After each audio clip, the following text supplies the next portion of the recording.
बिहार में एनडीए की सरकार बनाने के लिए नरेंद्र मोदी के मंत्री अब जुगाड़ कर रहे हैं, बाहुबलियों का जुगाड़। बाहुबलियों के सहारे बिहार में एनडीए की सरकार बनेगी।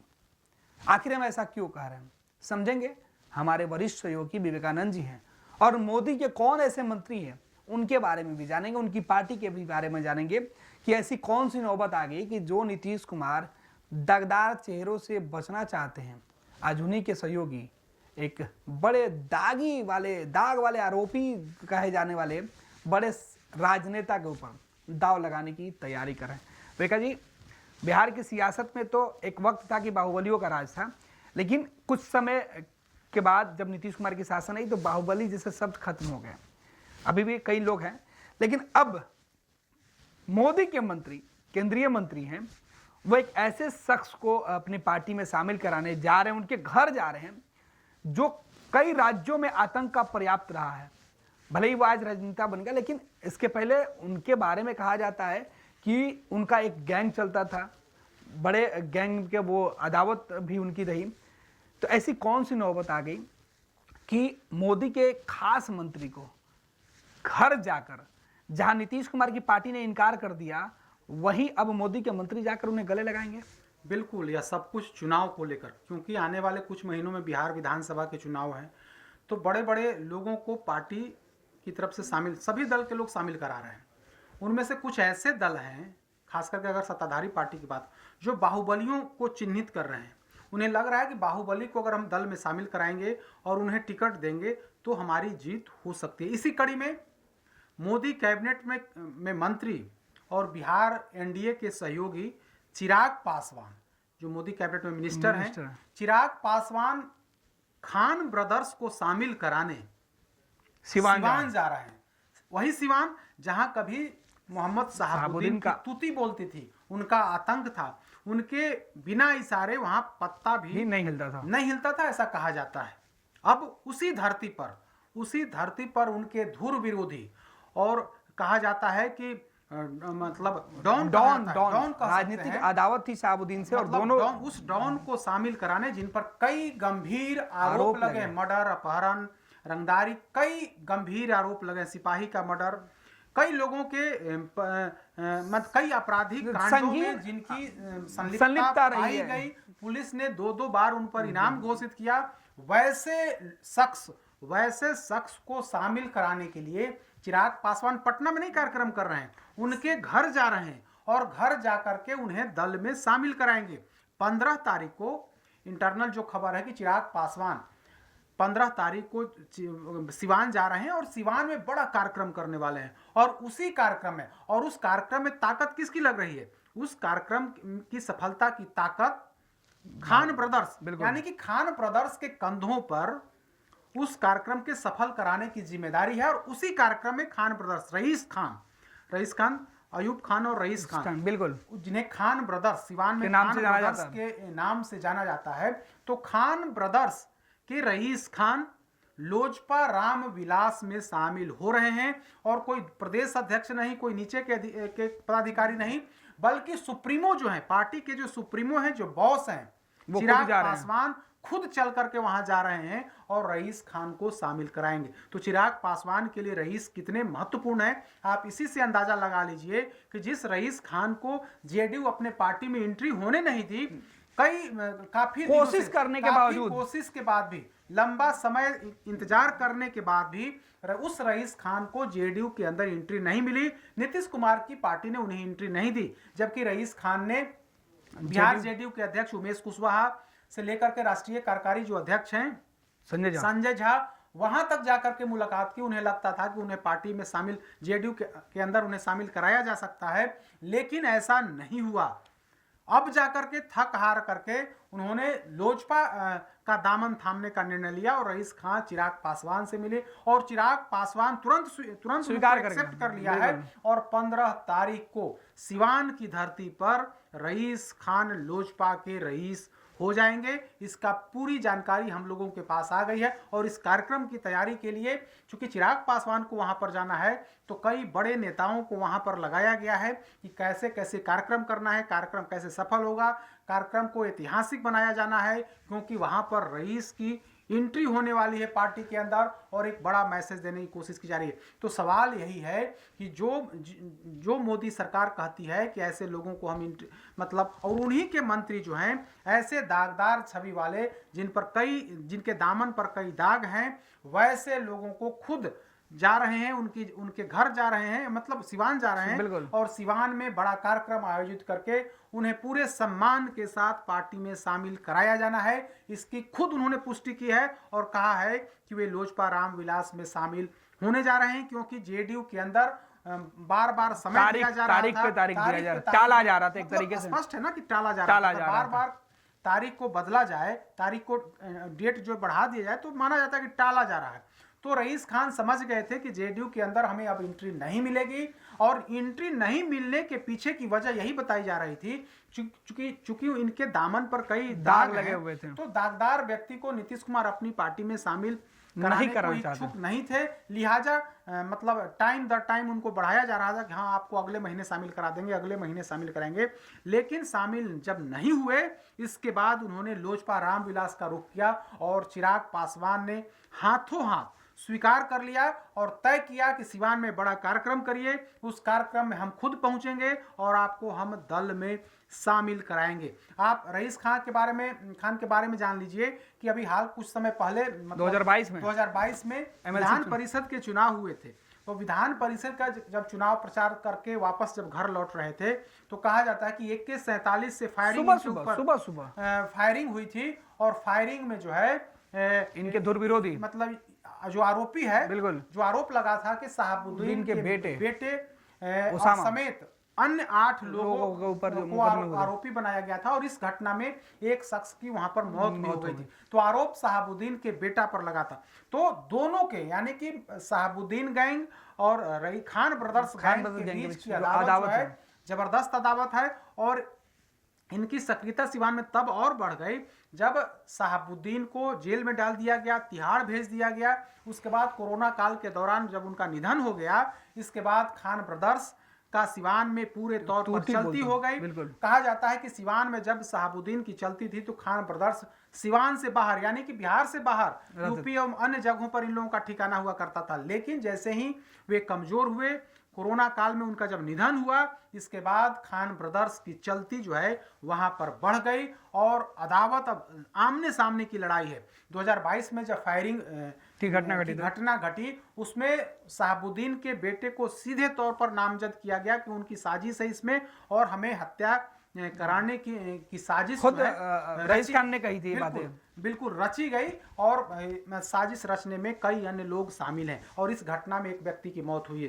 तो अदावत दोनों के बीच है। अब वैसे शख्स जिनके दामन पर कई गंभीर दाग हैं, उन्हें मोदी कैबिनेट के जो मंत्री हैं वे अपने दल में शामिल करा रहे हैं, और कहा जा रहा है कि इन्हें बिहार विधानसभा का चुनाव में टिकट देंगे। हालांकि कहां से चुनाव लड़ेंगे यह स्पष्ट नहीं है, लेकिन चर्चा दावेदारी 2 सीटों से हो दरौंदा या रघुनाथपुर, 2 सीटों से, दरौंदा और रघुनाथपुर में इनकी नजर है, यानी कि रईस खान इन सीट पर नजर गड़ाए हुए हैं। लेकिन स्पष्ट नहीं है कि कहां से टिकट मिलेगा। लेकिन खबर यही है कि इंटरनल इन लोगों की कुछ बातचीत हुई है, तभी रईस खान लोजपा रामविलास में शामिल होने जा रहे हैं। और यह भी चर्चा है कि रघुनाथपुर में इस बार शहाबुद्दीन के बेटे ओसामा वहां से चुनाव लड़ सकते हैं, इसकी तैयारी इंटरनल की जा रही है। हालांकि इसकी भी कहीं कोई पुष्टि नहीं हो रही है, लेकिन चर्चा ऐसी है कि शहाबुद्दीन के बेटे इस बार चुनाव लड़ सकते हैं। अगर ऐसा हुआ तो निश्चित तौर पर, और रईस खान की तरफ से वहां भी उम्मीदवारी की गई, तो निश्चित तौर पर आमने सामने की लड़ाई होगी,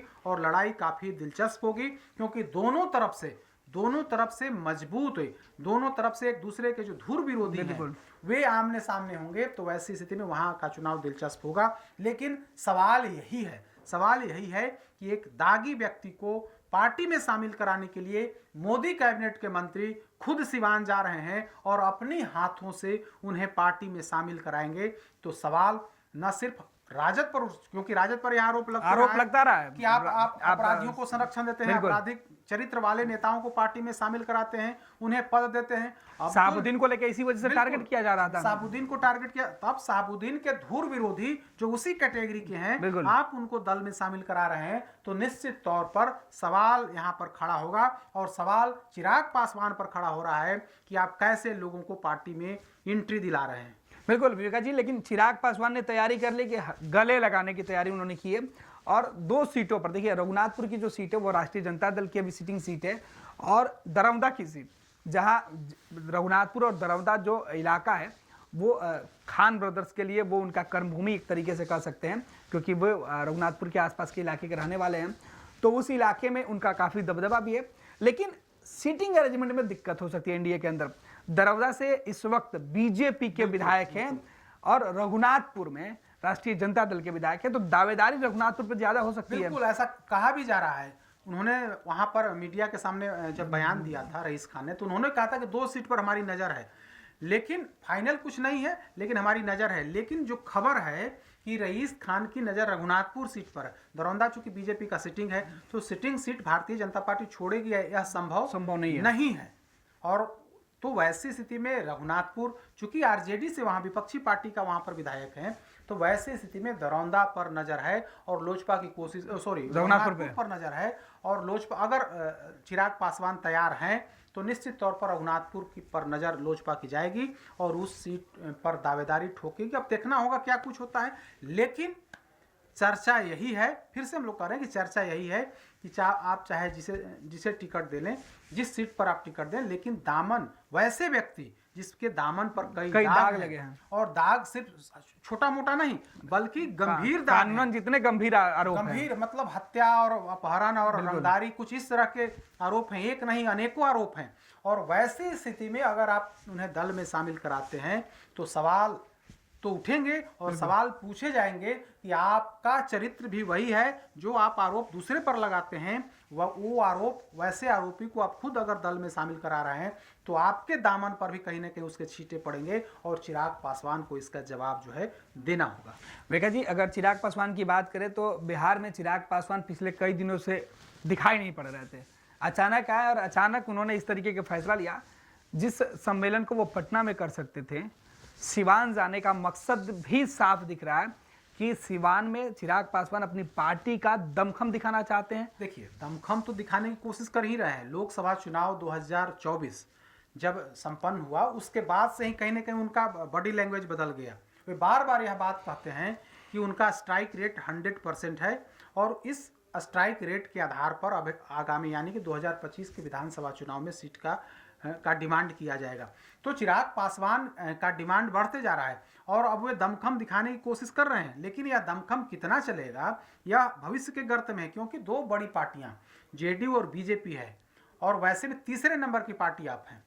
तो दमखम कई जिलों में इन लोगों की तरफ से चिन्हित किया जा रहा है कि कौन कौन से मजबूत सीट है जिस पर दावा ठोका जाए। तो उसमें हो सकता है कि इंटरनल इन लोगों को रिपोर्ट आया होगा और वहां से रईस खान जैसे लोग को शामिल करा करके मैसेज देने की कोशिश कर रहे हो कि रघुनाथपुर सीट को छोड़ दीजिए, रघुनाथपुर सीट पर मेरी मजबूत दावेदारी है, मेरा मजबूत कैंडिडेट है।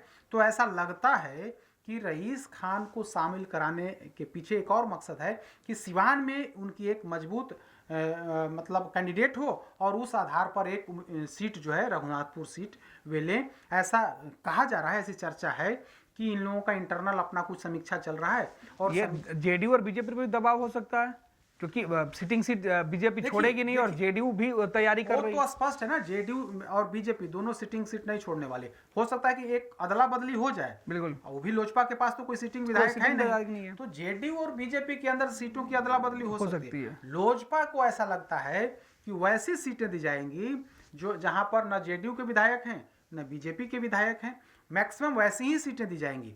उसमें तो ऐसा लगता है कि इनके प्रदेश अध्यक्ष का भी पेंच फंसा हुआ है, क्योंकि जेडीयू लोजपा रामविलास के जो प्रदेश अध्यक्ष हैं राजू तिवारी, वे गोविंदगंज से विधानसभा चुनाव लड़ते हैं और 2020 के चुनाव में उनकी हार हुई थी और वहां से भारतीय जनता पार्टी का विधायक है, तो भारतीय जनता पार्टी का सिटिंग विधायक है। उसी तरह से दूसरे जो बड़े नेता हैं हुलास पांडे, वे ब्रह्मपुर से चुनाव लड़े थे, तो हालांकि वो सीट आरजेडी चुनाव जीत गई है, लेकिन 20 के चुनाव में वो सीट भाजपा के खाते में थी। तो देखना होगा, इनके जो बेहद करीबी लोग हैं उनका सीट भी अभी कंफर्म नहीं है।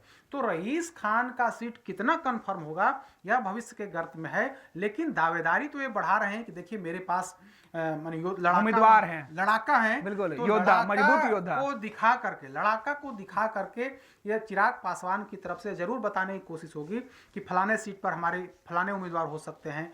जैसे कि हम लोग रघुनाथपुर की बात कर लें, तो रईस खान का मकसद है, उनकी मंशा यही है कि हम इस साल के विधानसभा चुनाव में मैदान में उतरें, और इसी मंशा के साथ वे लोजपा रामविलास में शामिल हो रहे हैं। क्योंकि जेडीयू ने स्वीकार करने से इनकार कर दिया, भारतीय जनता पार्टी आपको लेगी नहीं, और राजद में पहले से शहाबुद्दीन का परिवार है, तो सीट वहां आपके लिए है नहीं, क्योंकि वहां पर शहाबुद्दीन का परिवार है, और शहाबुद्दीन और लालू के परिवार और लालू परिवार के बीच जो दूरी थी वो मिट गई है, वो दूरी मिट गई है। एक बार फिर से दोनों परिवार साथ आ गए हैं, दोनों दल, यानी कि तेजस्वी यादव और ओसामा और उनकी मां हिना साहब की मुलाकात भी हो गई है। तो ऐसी स्थिति में अब इनके पास विकल्प कोई दूसरा नहीं था, चिराग पासवान के अलावा तो कोई दूसरा विकल्प नहीं था। और चिराग पासवान के लिए भी था कि उनसे मजबूत कैंडिडेट कोई मिले, मतलब मजबूत नेता वहां कोई मिलेगा नहीं।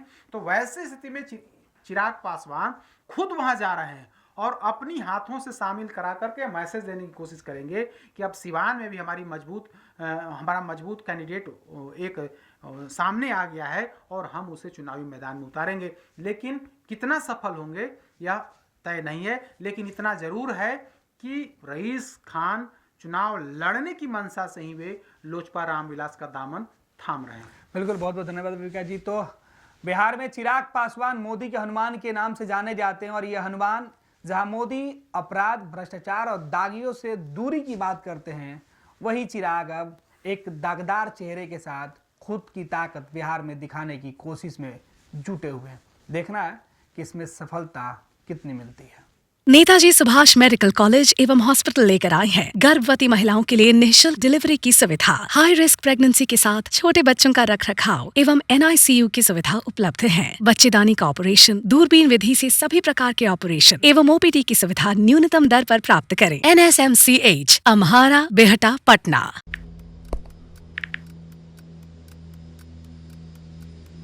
हैप्पी न्यू ईयर भाई। Happy new year. काहे रे भाई, तोर जिंदगी में ऐसा का हो गल कि तोरा की नौका साल हैप्पी लाग रहल बा? मतलब ई कि नयका साल तो आ गई, हाँ, लेकिन बदले वाला का बा? उहे पर्चा लीक होई, उहे नौकरी खातिर मारा मारी, काम धाम के चक्कर में पलायन, उहे बेरोजगारी, मेडल लटकत रही गला में, माथा पर दुख और चिंता के गोड़ छपाई, सरकार से हक के खातिर रोवा, धरना, प्रदर्शन, लाठी खा, मार खा, थप्पड़ खा। 20 साल से दुख चिपकल बा, कहवा से हैप्पी हो रे भाई? बात तो तू एकदम सही बोला था। अब बता, बिहार के युवन के न्यू ईयर कब हैप्पी हुई? देखो, बिहार के युवन के न्यू ईयर तो तब हैप्पी हुई जब हमनी सब मिल के नया सरकार बनावल जाए। अरे हैप्पी न्यू ईयर। नया साल, नई सरकार, नया संकल्प, नया बिहार। विद्या विहार आवासीय विद्यालय 29 वर्षों से आपके बच्चों को शिक्षा, खेल और सांस्कृतिक रूप से समृद्ध कर रहा है। बिहार के पूर्णिया में स्थित हमारा 40 एकड़ का हरा भरा परिसर और 27 एकड़ का खेल मैदान एक ऐसा वातावरण प्रदान करता है जहां विद्यार्थी न केवल पढ़ाई में बल्कि हर क्षेत्र में आगे बढ़ते हैं। सत्र 2025 से 26 के लिए कक्षा 4 से 8 एवं 11 में नामांकन के लिए संपर्क करें 8448448720। Website www.vvrs.org।